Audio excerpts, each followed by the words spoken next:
वो ज़माना और था कि जब पड़ोसियों के आधे बर्तन हमारे घर और हमारे बर्तन उनके घर में होते थे।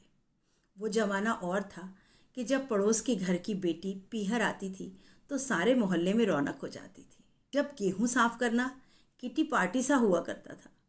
जब ब्याह में मेहमानों के ठहरने के लिए होटल नहीं जाते थे, पड़ोसियों के घर उनके बिस्तर लगाए जाते थे। वो ज़माना और था जब छतों पर किसके आलू और पापड़ सूख रहे हैं ये बताना ही मुश्किल होता था। जब हर रोज़ दरवाजे पर लगा लेटर बॉक्स टटोला जाता था। जब डाकिए का अपने घर की तरफ रुख देखकर उत्सुकता से मन भर जाता था। वो ज़माना और था जब रिश्तेदारों का आना घर को त्योहार सा कर जाता था। जब 8 मकान आगे वाली माताजी हर तीसरे दिन तोरई भेज देती थी और हमारा बचपन कहता था कुछ अच्छा नहीं उगा सकती ये।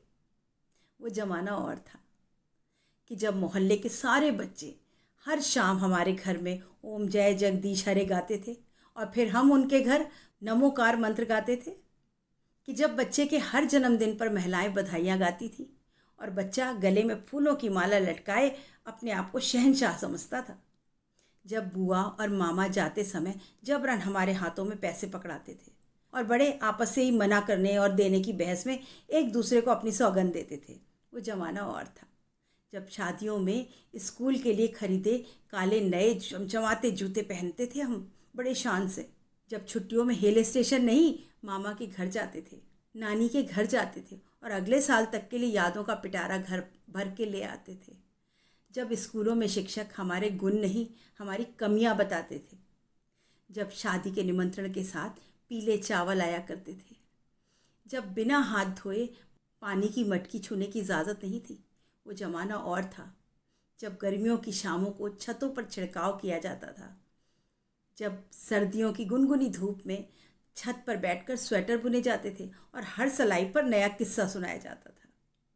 जब रात में नाखून काटना मना होता था, जब शाम के समय झाड़ू लगाना बुरा होता था।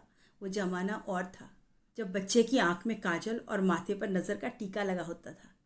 जब रातों को दादी नानी की कहानी हुआ करती थी और बाबा ज़बरदस्ती पहाड़े सुनते थे।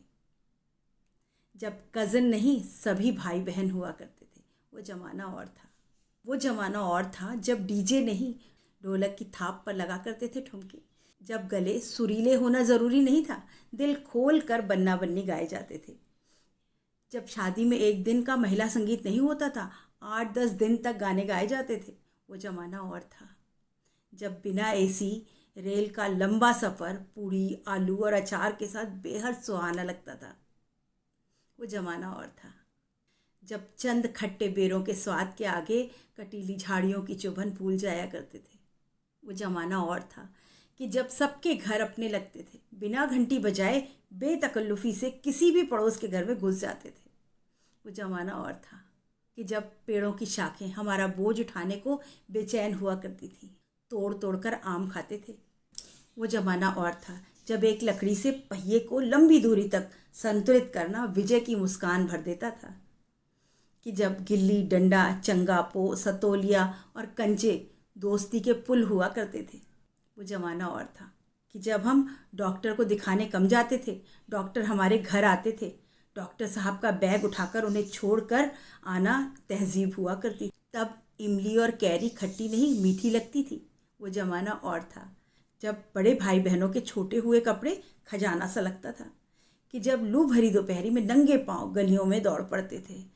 जब कुल्फ़ी वाले की घंटी पर मीलों गली में दौड़ पड़ते थे और वो दूरी भी कम लगा करती थी। वो ज़माना और था जब मोबाइल नहीं था, धर्मयुग साप्ताहिक हिंदुस्तान सरिता कादम्बनी के साथ दिन फिसलते थे। जब टीवी नहीं प्रेमचंद के उपन्यास हमें कहानियाँ सुनाते थे। वो ज़माना और था जब मुल्तानी मिट्टी से बालों को रेशमी बनाया जाता, जब 10 पैसे का चूरन की गोली जिंदगी में नया जायका घोल देती थी। जब पीतल के बर्तनों में दाल उबाली जाती थी चूल्हे पर और जब चटनी सिल पर पीसी जाती थी। वो ज़माना और था। वो ज़माना और था। वो ज़माना वाकई कुछ और था।